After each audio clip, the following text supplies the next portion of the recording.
Hey everyone! Ever wondered why your car sounds like it's trying to communicate in Morse code? Today, I'm breaking down some of the most common car noises and what they might mean. First up, that squealing or squeaking noise when you hit the brakes.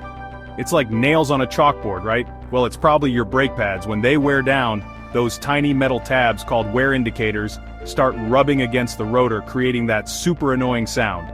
Next, let's talk about that knocking or pinging from your engine. This one can be pretty scary. It's usually due to detonation or pre-ignition.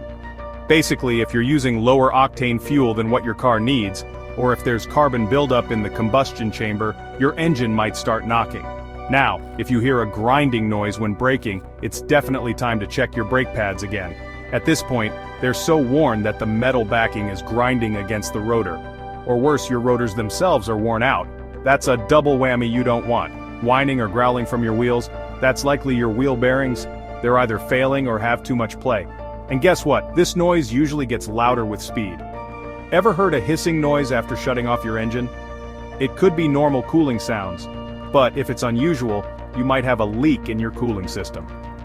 Better get that checked out. Now for the clicking noise when you're turning. That's a classic sign of a failing constant velocity joint in the drive axle. It's usually more noticeable during those sharp turns. Rattling from the engine area, could be a loose heat shield or exhaust components, or in a worst-case scenario, it might be something like a bad catalytic converter or loose engine mounts.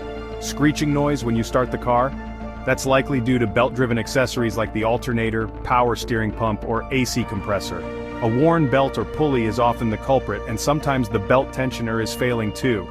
Roaring noise from the rear at high speeds.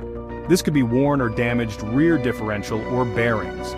It might also be related to issues with the drive shaft or universal joints if you have a rear or all-wheel drive vehicle. Lastly, if you hear a clunking noise when shifting gears in a manual transmission, it's probably worn clutch components, loose or damaged transmission mounts, or issues with the linkage or shift mechanism. Alright, that's a quick rundown of some common car noises and what they might mean. Hope this helps you diagnose your car's Morse code. If you found this helpful, hit that like button and consider subscribing for more car tips and tricks. Drive safe, everyone!